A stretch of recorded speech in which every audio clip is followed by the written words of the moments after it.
আইনটা দিনকেইটাত চৰকাৰে কথা চিন্তা কৰিছে মানে আজি যিহেতু সন্মান জনাই তেওঁক আৰু নিশ্চয় আমি যদি ভাবোঁ আৰু কিছু সময় আগতে কথাটো যে খেলপথাৰটো ইতিমধ্যে আৰু ময়ো আজি ৰাতিপুৱা আহি থাকোঁতে মুখ্যমন্ত্ৰী ডাঙৰীয়াক লগ পাইছোঁ ফ্লাইটত তেওঁ গম পোৱা মতে তেওঁ ইংলেণ্ডত গৈছিল ইংলেণ্ডত তেওঁ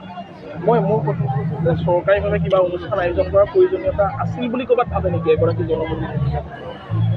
চাওক আমাৰ বিয়াৰ আমতে জুবিন গাৰ্গৰ কাৰণে নিশ্চয় কৰিবলগীয়া আছে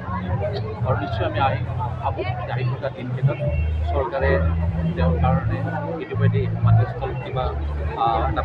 প্ৰকল্প ইতিমধ্যে হাতত লৈছিল আৰু আমি আশা ৰাখোঁ যে আৰু কিবা চৰকাৰৰ যোগেদি হওক সেইটো আমি ভাবোঁ। জন্ম দিৱসৰ কথাটো স্পেচিয়েল আজিৰ দিনটো বিশেষ দিনটো চব জন্মদিনটো আমি ভাবোঁ সকলোৱে পাতক আৰু নিশ্চয় আহি থকা দিনকেইটাত হয়তো চৰকাৰীভাৱে কাৰ্যসূচী ল'ব পাৰে নপচাৰি